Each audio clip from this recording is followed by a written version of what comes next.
Hi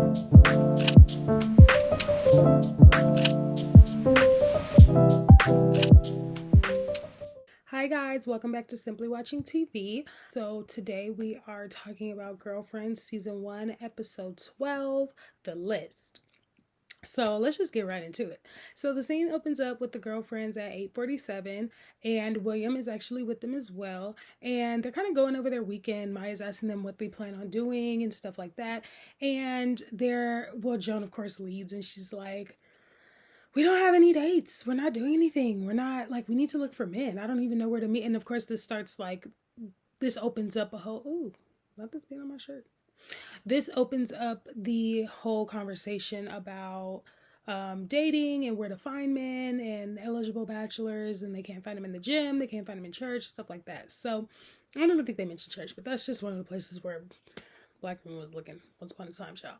So they are just talking about how, like, they can't find any men and they want to go on dates. So Maya, of course, being the only one that's married in the group, she suggests that they do what she did back in high school.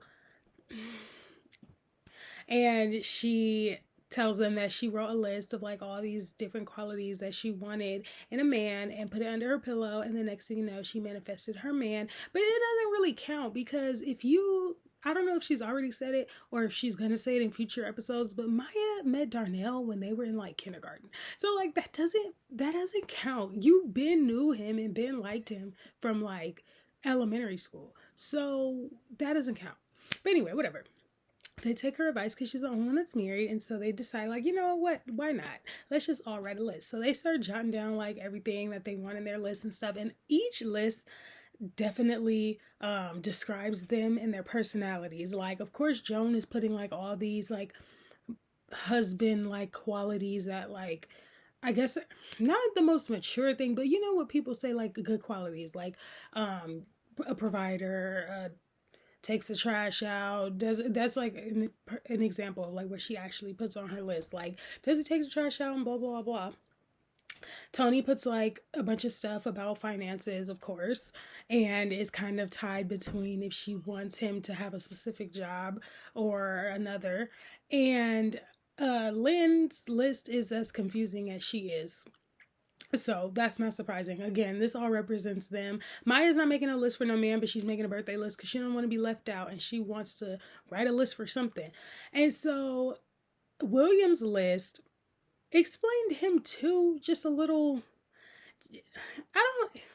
Anyway, so William was writing a list.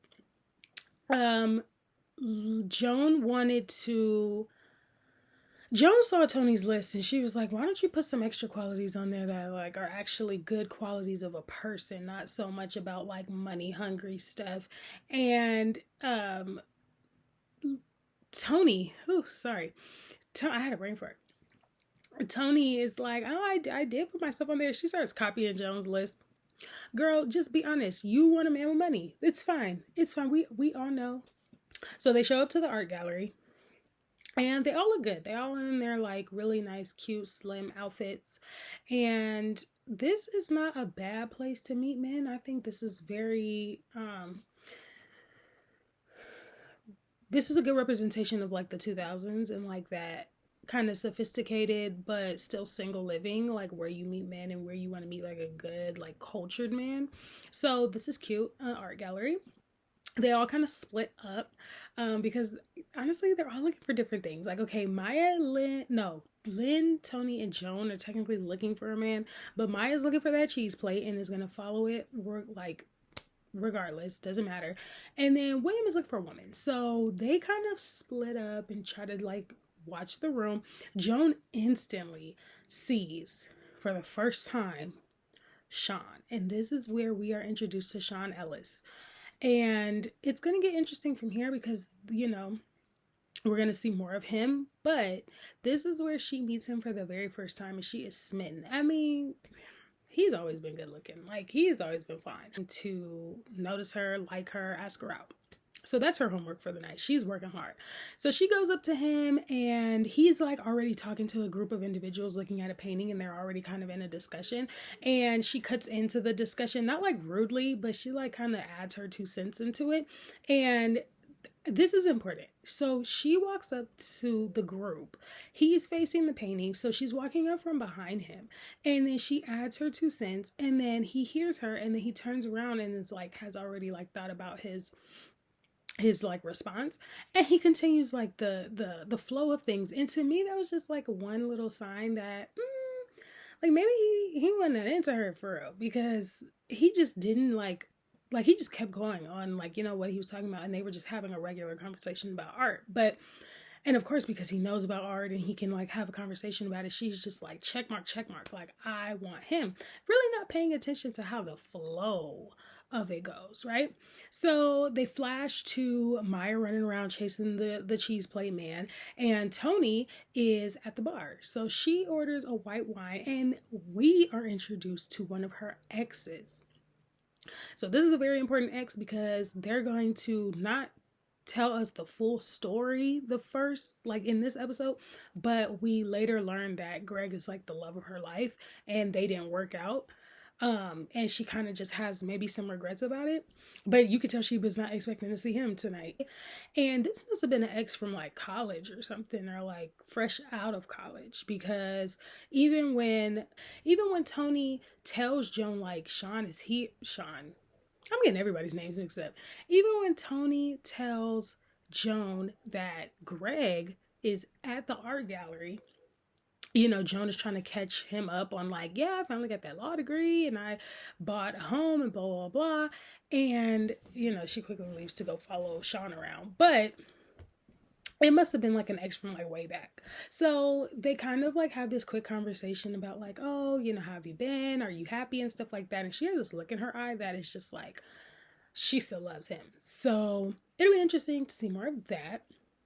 So because of that though, Tony is ready to leave. Like she's kind of thrown off and she wants to go. So that's where she is. Joan is still chasing around Sean. William runs into Yvonne again. Now, Yvonne was a date that he met online. They went out, date was horrendous, and I think they kind of like agreed, like, we are not compatible and like we're not gonna date again. But she was working security at the art gallery, and that's where they ran into each other. So William is definitely afraid of Yvonne. Attracted to her, yes, I think that's what initially sparked the first date, but he's afraid of her. So he's not like flattered by seeing her again or even hopeful. Like he's running away from her low key. And she's kind of like irritated at him too. And she's just like, you know, like don't start anything. Like I'm working security and I get to use my billy club. And it's like, Yvonne, relax. So she's chasing him around. Finally, he sees Tony and he's like, okay, I'm ready to go. We gotta leave. And so Tony's like, yeah, no, I agree. I'm ready to go too.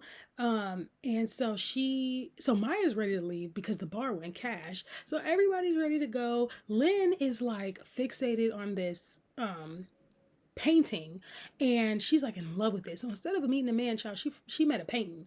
So they're like, okay, Lynn, we have to go, but she's down. The only one who doesn't want to go, of course, is Joan, because she's still trying to work her magic on Sean. So they tell her like, hey, we're ready to go, we're ready to split. And she is like, okay, just 1 second, let me just wrap things up with him, right? So she tells him that she's about to go, and she says it like, okay, I'm leaving, you can ask me for my number now, but she doesn't say that, of course. And so he's like, all right, bye. And I'm just like, girl, like I don't really think he's into her, which is wild. Like I don't really think so. So she, you know, says it again, like, okay, no, I'm leaving. And he's like, I heard you. And again, I'm just like, okay, like this is clear he's not into you. So he finally gets the hint. He's like, oh, okay. Let me give you my card, right? And she's like, no, I'm the woman. You're the man. You're supposed to chase me. Girl, why would you say that to him? Why would you say that out? First of all, you shouldn't have said half of the things that you said out loud, but you definitely shouldn't have said that. So she's like, I'm going to give you my card and you can call me. Okay, so this seems like a turnoff to him, but you know, we'll wait and see if he calls her. So they leave and she's all excited because she's like, oh, okay, so he's going to be calling me. I gave him my card, blah, blah, blah. So next day at work, she's like hassling Maya, right? Because again, Maya is her assistant. She is like questioning Maya, like, did he call? Did he call? Did he call? And she's like, no, I haven't gotten any calls from him. Sorry, right? So Tony also stops by the workplace because she kind of wants to talk about Greg. And she's like, why did I run into him? Like, what does this mean? And Joan is like, because he's the love of your life. And, you know, maybe it's y'all should do this again, give it another try. And she's like, no, he's broke. So we find out that Greg is an aspiring artist who's having trouble selling his art and making the money that he wants to make for his art. So in the meantime, he has to work jobs that he doesn't want to work. For example, like bartending at an art gallery. And Tony, of course, think about who we're talking to, does not want to deal with that. Like, she wants somebody who is established. She wants somebody who has money and can take care of her. And Greg just can't do that. Unfortunately, though, Greg is the love of her life. So she's kind of torn in between, like, should I get back with him because I really love him and he really loved me? Or should I stick to my guns and know what I want? And that's one thing she does tell Joan. She's like, you may not agree, but I know what I want. I want somebody who is financially stable. And Greg is not it. But again, you love him. And are you going to be able to forget about him? No. So what are we doing? So she's still in that kind of like tussle. And then we fast forward to the house. So now this is like the scene where they kind of all tell Joan that she was doing too much at that art gallery. Her friends are at the house and they begin to get in the conversation about the art gallery and Sean. And they do this because when Lynn stops by, Joan asks Lynn, like, hey, did you? And Lynn cuts her off and she's like, oh no, I didn't, there weren't any messages. And Joan is like, okay, that is not what I was going to ask you. And she was like, okay, well then what are you going to ask me? And she knew, she was like, okay, whatever. Like, okay, I was going to ask you that, but don't make it seem like I'm like that desperate. But you are, girl. So they were, you know, all kind of like giggling about that. And Jonah's like, guys, like, I don't get it. Like, what happened? Why isn't he calling me? And Lynn takes the lead and she's like, well, maybe you scared him off. You know, you were kind of doing a lot at the art gallery. And Joan is like, wait, what? You're making this like my problem? And she was like, yeah, like you were chasing him all over the art gallery. You were just like doing a lot. Guys don't like that, right? So instead of Joan accepting what was said and maybe kind of thinking like, even if she had to take a moment to process it, she didn't do none of that. She just immediately went into attack mode and started talking about Lynn's commitment issues and when is she going to find a job and when is she going to move out and stuff like that. And I thought that was crazy because like, what? So I mean, valid points, but at the wrong time because we are talking about something completely different. Like, don't get mad at me because we said you was doing too much. So her and Lynn get into this argument, right? Because, you know, Lynn is just like, wait, what? Why are you coming at me? And Lynn storms out basically saying like, maybe you should think that he's not calling you because there's something wrong with you. And it gets quiet because like, Tony and Maya are like, oop. And so she leaves. And Jonah's like, can you believe her? Like he didn't call me because there's something wrong with me. And they just stay quiet. And she's like, y'all agree with her? And they basically reiterate what Lynn was saying. Like, you were doing a lot. Like, you were chasing after him. You were controlling who calls who and telling him who's doing what and who should be doing what. And it was just a lot, like, for a first meet and greet. Like, it's not like you've been talking to this man for, like, a couple of months, but this is like the first meet and greet. So they were like, you were doing a lot. And she was like, no, like I want somebody who can handle that, and I'm upfront with mine, and there shouldn't be nothing wrong with that. And they're like, yeah, but men don't like when you do that. Like, they want to chase the women and they want to X, Y, and Z. So they tell her to play the damsel in distress thing to like make him seem like she needs him and stuff. So at first, of course, she don't want to, but then she agrees. So that's how we end up back at the art gallery.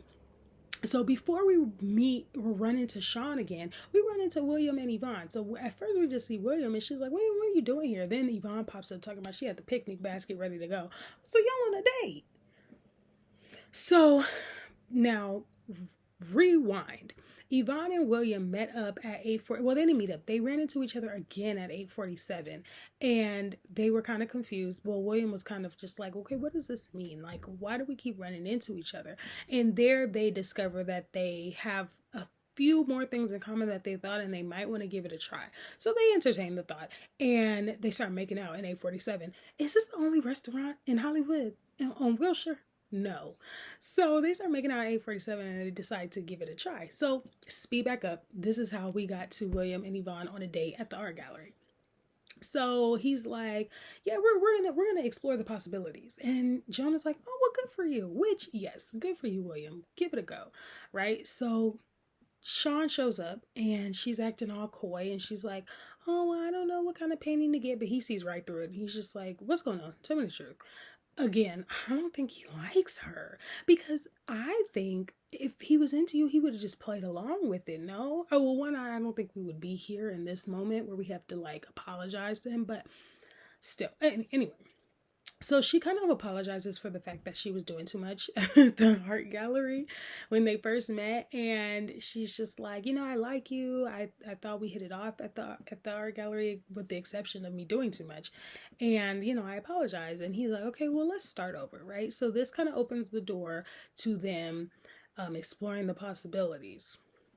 And that's where we leave it. We will see where Joan and Sean get to on their journey. We'll also see where William and Yvonne get to on their journey. We'll also see if Tony can call Greg on a phone that works, because she did try to call him in this episode and his phone was disconnected, and it kind of like reverted her back to, I can't do this. I can't do the broke thing anymore. So we'll see where we are next episode. Bye.